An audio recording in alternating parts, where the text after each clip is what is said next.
Okay, so let us continue for example number 2 for solving composite function.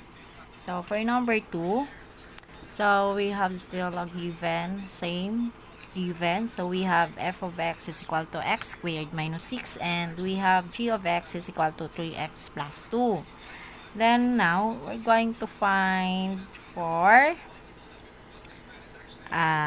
this is for example number 2. Example number 2 na natin to. So, we have, we're going to find G composed of F. Composed of F of X.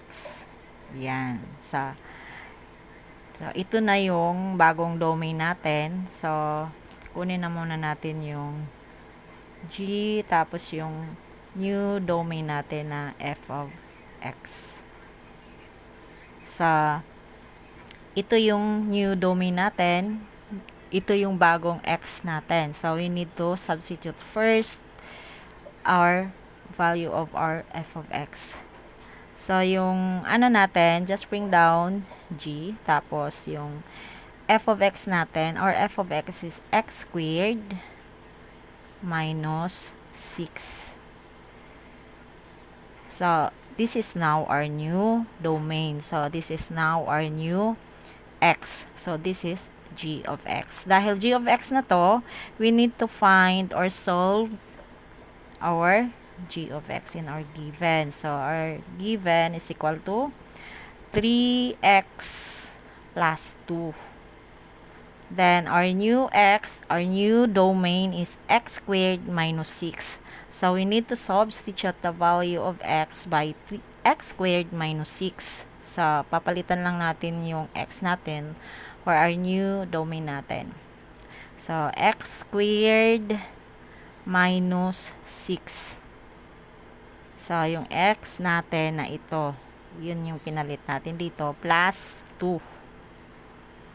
So, by distributive property of multiplication, we multiply lang natin isa-isa. So, 3 times x squared is 3x squared.